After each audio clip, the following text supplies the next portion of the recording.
अनशन पर बैठी पीड़िता, आपको बता दें काशीपुर में रामनगर रोड पर राजकीय चिकित्सालय के नजदीक सड़क पर आमरण अनशन की तख्ती लगाकर बैठी विवाहिता लोगों की असहानुभूति का केंद्र बन गई। वहीं विवाहिता का आरोप है कि उसके ससुराल वाले उसे दहेज के लिए उत्पीड़न कर रहे हैं और उसे जान से मारने की धमकी दे रहे हैं।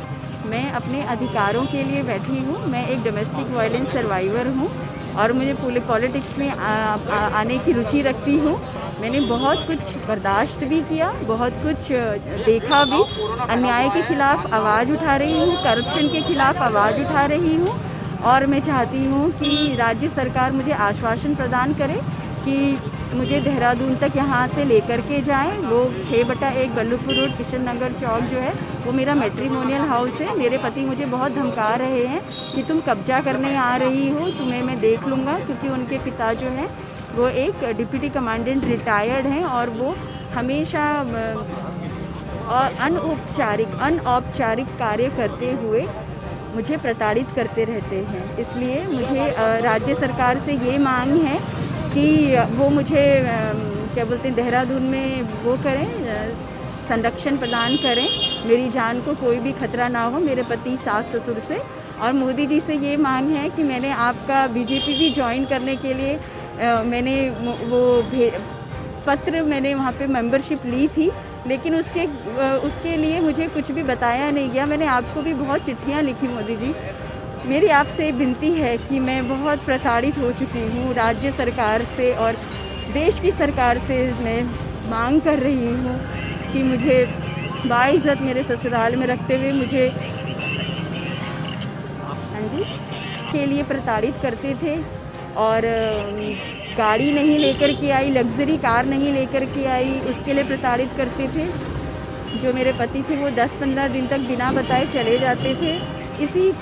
इसी बाबत मैंने उधम सिंह नगर कोर्ट में भी अपने कई सारे वाद दायर करे, परंतु मैंने मोदी जी आपके राज्य में नेताओं को बिकते देख लिया है। वो हैं जो बैठे हुए हैं राज्यों में। इसलिए आपसे आग्रह है कि आप मुझे सम्मान प्रदान करें, रिकॉग्नाइज़ करें और मेरे जो जान को है वो खतरा है देहरादून में, परंतु राज्य सरकार से मेरी ये मांग है कि देहरादून मुझे सुरक्षित पहुंचाया जाए और मेरे सास ससुर और पति को दंडित किया जाए। बहुत पहले से पॉलिटिक्स में आना चाहती थी,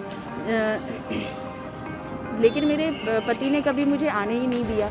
मुझे लगा कि मैं टीचिंग करूंगी तो भी ये मुझे कुछ नहीं कहेंगे, परंतु उन्होंने मुझे शिक्षक बनने का भी अधिकार नहीं दिया।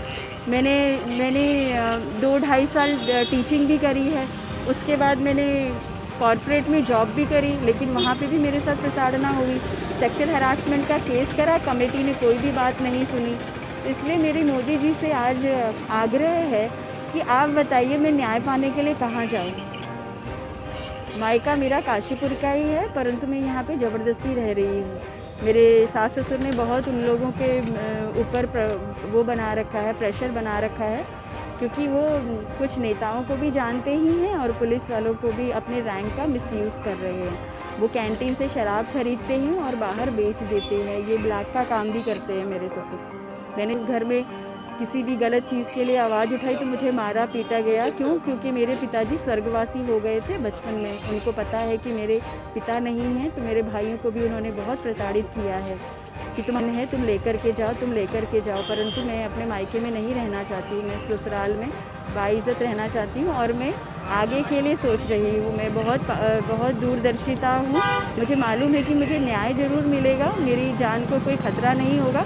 उसके बाद मुझे पॉलिटिक्स ज्वाइन करनी है, क्योंकि मेरी रुचि है पॉलिटिक्स में ज्वाइन करना। मैं कार्यकर्ता के रूप में और एक राज्य को बहुत सुशासित रूप में चलाना चाहती हूँ। क्या नाम है? मेरे ससुर का नाम कृष्ण बहादुर सिंह बघेल है। वो एक डिप्टी कमांडेंट रिटायर्ड हैं और उनकी पेंशन आती है। हमारी प्रॉपर्टी है। कई बार मेरे ससुर ने प्रॉपर्टी लेने के लिए, जबकि शादी के बाद भी जो निशांत हैं वो पूरा का पूरा उनके घर का खर्चा वर्चा देखते थे और वो हमारे पास आते जाते रहते थे, हर महीने आते थे। जब जब निशांत के मम्मी हमारे घर आते थे वो मेरी मार पिटाई करते थे अपनी मम्मी के कहने पे। उनकी माँ का ये प्रेशर था कि तू इसको छोड़ दे, हम एमएलए की लड़की लेकर के आएंगे। ये लग्जरी कार नहीं लेकर के आई है शादी में। दहेज मामला मैंने कुछ समय पश्चात दायर करना चाहा, परंतु सबने बोला कि 7 साल के बाद दहेज उत्पीड़न का मामला दायर नहीं होता है। नहीं, मैं तो उत्तराखंड जो है पार्टी उसमें जाना चाहती हूँ। क्या नाम है? ललिता बघेल।